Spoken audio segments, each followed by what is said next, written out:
मुक्त जीव ऊर्ध्वगमन स्वभाव वाला है।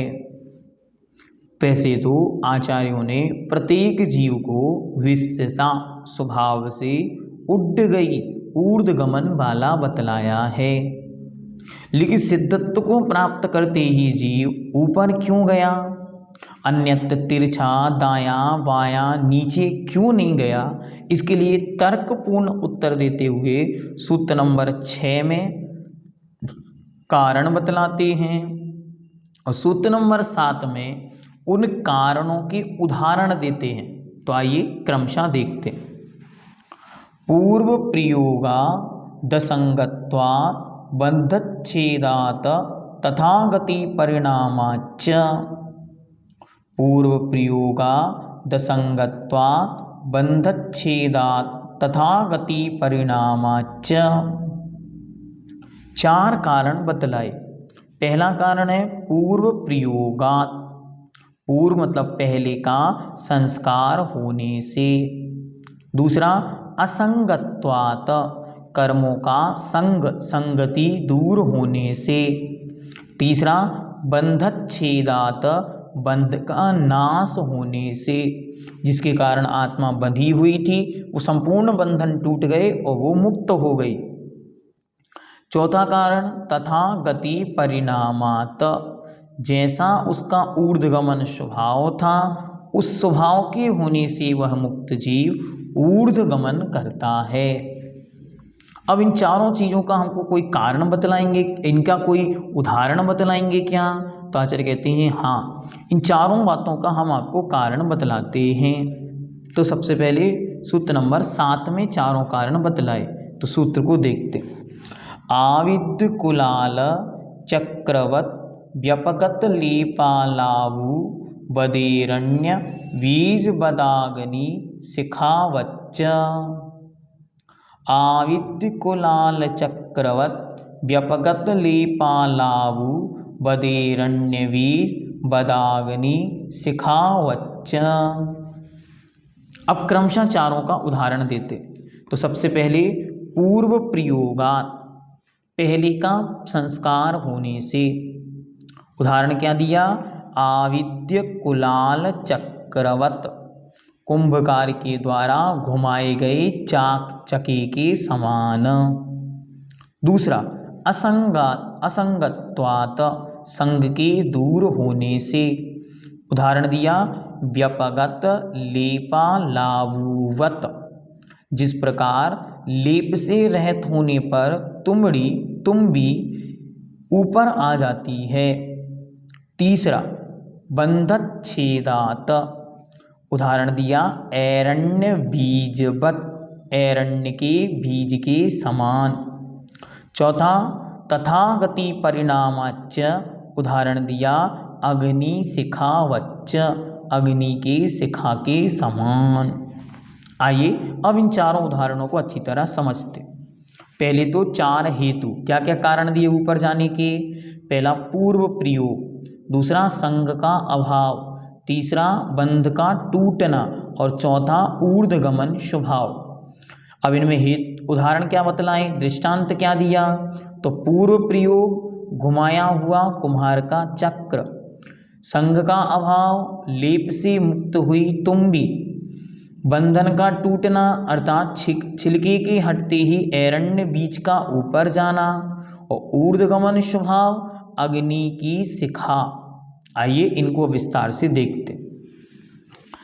जैसे कुंभकार के हाथ हटा लेने पर भी चाक चका चक्र पूर्व प्रयोग के कारण संस्कार क्षय तक बराबर घूमता रहता है। कोई कुंभकार जब कोई घड़ा आदि कोई मिट्टी का बर्तन बना रहा होता है और वो चका को घुमाता है, घुमाता जाता है और फिर वो उसे छोड़ देता है। उसके छोड़ देने पर भी चक्र घूमता रहता है। जैसे आज वर्तमान में हम पंखा देख सकते हैं, पंखा हमने चालू किया और फिर बंद कर दिया तो वह घूमता रहता है। उसी प्रकार संसारी आत्मा ने जो मोक्ष प्राप्ति के लिए अनेक बार प्रयोग और प्रयत्न किए हैं, उनके कारण उसका ऊर्ध्वगमन होता है। दूसरे नंबर पर कहते हैं जैसे मिट्टी के लेप से वजनदार तुम्बी पानी में डूब जाती है। तुम्बी एक फल होता है, लौकी के समान थोड़ा बड़ा होता है। लौकी जैसे ऐसे लंबी होती है, वो ऐसे फूला हुआ होता है। उस पर मिट्टी का लेप लगा के यदि पानी में डाला जाए तो वो नीचे चली जाती है, और जैसे ही वह लेप हटता है, किंतु ज्यों ही मिट्टी का लेप घुल जाता है वैसे ही वह ऊपर आ जाती है। उसी तरह कर्म भार से, कर्म से युक्त परवश आत्मा कर्मवश संसार में इधर उधर भटकता है, किंतु जैसे ही कर्मबंधन से मुक्त होता है वैसे ही वह ऊर्ध्वगमन अर्थात ऊपर की ओर गमन करता है। तीसरा उदाहरण, जिस प्रकार ऊपर के छिलके के हटते ही एरण्य बीज ऊपर की ओर ही जाता है। एक एरण्य नाम का फल होता है, वो इस प्रकार बंद रहता है। जैसे ही उसको खोला जाता है तो उसके अंदर एक बीज रहता है काले कलर का छोटा सा, तो जैसे ही वो फल यूँ खुलता है वो बीज उछलकर ऊपर की ओर भागता है। उसी प्रकार मनुष्यादिक भवों में भ्रमण कराने वाली गति नाम कर्म आदि सर्व कर्मों के बंध का छेद होने से, नाश हो जाने से मुक्त जीव का स्वाभाविक ऊर्ध्वगमन होता है। चौथा उदाहरण देते, जैसे तिरछी बहने वाली वायु के अभाव में प्रदीप शिखा अर्थात दीपक की बाती स्वभाव से ऊर्ध्व ही गमन करती है, स्वभाव से अग्नि ऊपर की ओर जाती है। उसी प्रकार मुक्त आत्मा भी अनेक गति विकार के कारणभूत कर्म के हट जाने पर ऊर्ध्वगमन स्वभाव से ऊपर की ओर ही जाती है, अन्यत्र नहीं जाती। अब प्रश्नकर्ता ने फिर प्रश्न पूछा कि हे भगवान, वे मुक्त जीव ऊपर की ओर तो जा रहे हैं, ठीक है, लेकिन वे लोकाकाश के अंत में तनुवात वलय के यहाँ क्यों रुक गए? इससे ऊपर भी तो जा सकते थे। तो आचार्य उसका कारण बतलाते हुए कहते हैं सूत्र नंबर 8, धर्मास्तिकाया भावात, धर्मास्तिकाया भावात, धर्मास्तिकाया भावात अलग अलग करेंगे तो धर्म अस्तिकाय अभावात, धर्मास्तिकाय के अभाव होने से मुक्त जीव लोकाकाश के बाहर गमन नहीं करते, क्योंकि प्रत्येक जीव के गमन में आकाश द्रव्य का धर्म द्रव्य कारण है, और वहाँ धर्म द्रव्य अलोकाकाश में है नहीं, इसलिए वे मुक्त जीव यहाँ से बाहर नहीं जाते। क्योंकि जीव और पुद्गल का गमन धर्म द्रव्य की सहायता से ही होता है, और अलोकाकाश में मात्र आकाश द्रव्य है, उसके अलावा अन्य द्रव्य वहाँ नहीं है, इसलिए वहाँ गमन की संभावना न होने से वे सिद्ध भगवान लोक के अंत में तनुवात वलय में जाकर स्थित हो गए हैं। उन सिद्धों की विशेषता है कि उन सिद्धों के सिर संपूर्ण लोक के अंत में तनुवात वलय में जाकर चिपक गए हैं, स्थित हो गए हैं, और नीचे वे जिस आसन से मुक्त हुए उस आसन से स्थित हैं। मानो कोई 525 धनुष अवगाहना से गए और खड़गासन से गए, तो वे 525 अवगाहना वाले खड़े हुए सिद्ध हैं, और कोई 3.5 हाथ वाले बैठकर मुक्त गए तो मोक्ष हुए, तो वे उस प्रकार से वहाँ पर स्थित हैं। वे पूर्व शरीर से किंचित न्यून कुछ कम आकार वाले पूर्व शरीर के आकार के समान होते हैं, इसलिए ये बात भी महत्वपूर्ण है। यद्यपि उन सिद्धों में स्वभाव से गुणों से कोई भी अंतर नहीं होता, वे सब समान हैं, लेकिन फिर भी उनमें कथनचित कुछ व्यवहार करके कुछ अनियोगों द्वारा भेद किया जाता है।